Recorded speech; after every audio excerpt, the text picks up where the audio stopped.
नमस्कार दोस्तों, आप सभी का मेरे YouTube चैनल मायरा बॉयज़ में हार्दिक स्वागत है। आप सभी को बैसाख पूर्णिमा की हार्दिक शुभकामनाएं। दोस्तों, आज की इस वीडियो में हम आपको बैसाख पूर्णिमा की व्रत कथा सुनाएंगे। बैसाख पूर्णिमा का यह पावन तिथि हिंदू धर्म में विशेष महत्व रखती है। इस व्रत को धन और संतानदायक माना गया है।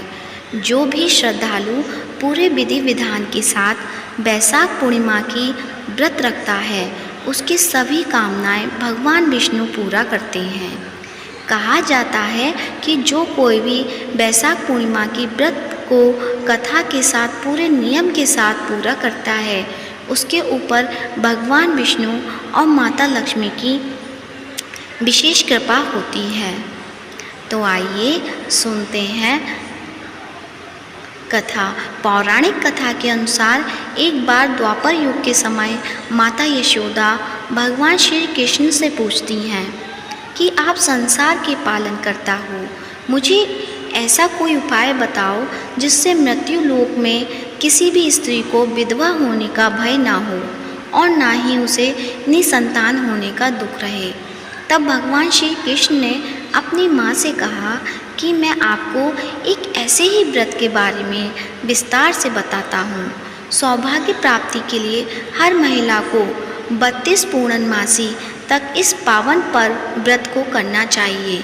इससे संतान और सौभाग्य की रक्षा होती है। कांतिका नामक नगर में राजा चंद्रहास्य राज करता था। उसके नगर में एक धनेश्वर नामक का ब्राह्मण भी अपनी पत्नी सुशीला के साथ रहता था। इनके घर में किसी प्रकार के धन संपत्ति की कोई कमी नहीं थी, लेकिन ब्राह्मण का कोई संतान नहीं थी, जिसके कारण दोनों पति पत्नी बहुत दुखी रहते थे। एक बार उस नगर में एक साधु आता है जो सभी घरों में भिक्षा मांगकर गंगा नदी के किनारे भोजन कर जीवन यापन करता था। लेकिन वह साधु धनेश्वर के घर भिक्षा मांगने नहीं जाता था। यह देखकर सुशीला और धनेश्वर बहुत दुखी हुए और जाकर उस साधु से पूछा कि आप सभी घरों में भिक्षा लेते हो, लेकिन हमारे घर नहीं, ऐसा क्यों? साधु महाराज, तब साधु ने कहा कि तुम निसंतान और ऐसे घर से भिक्षा लेना पतितों के अन्न के समान होता है। मैं पाप का भागीदार नहीं बनना चाहता, इसलिए तुम्हारे घर से भिक्षा नहीं लेता हूँ। यह सुन धनेश्वर बहुत दुखी हो जाता है और साधु से पूछता है कि कोई ऐसा उपाय बताएं जिससे मुझे भी संतान सुख की प्राप्ति हो।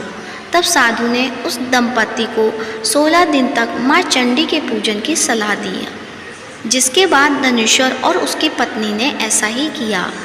दंपति के आराधना से प्रसन्न होकर माँ काली प्रकट हुई और सुशीला को गर्भवती होने का वरदान दिया और कहा कि प्रत्येक पूर्णिमा को दीपक जलाए। ऐसा ही सभी पूर्णिमा को दीपक की संख्या बढ़ाती जाना। जब तक 32 दीपक ना हो जाएं, माता के आशीर्वाद के फलस्वरूप सुशीला गर्भवती हुई।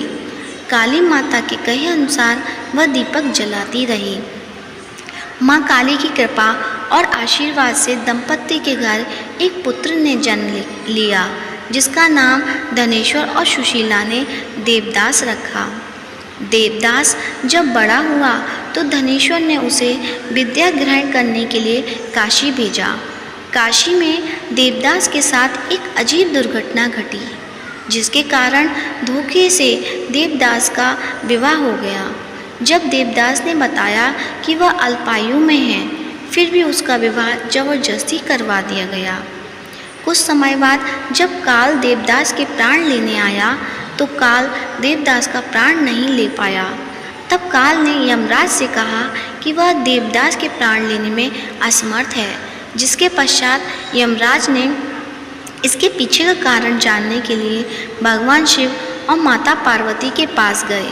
तब माँ पार्वती ने माता काली के वरदान के वृतांत को सुनाया और कहा कि ब्राह्मण दंपति ने पूर्णिमा का व्रत रखा था, इसलिए काल देवदास का कुछ नहीं बिगाड़ पाया।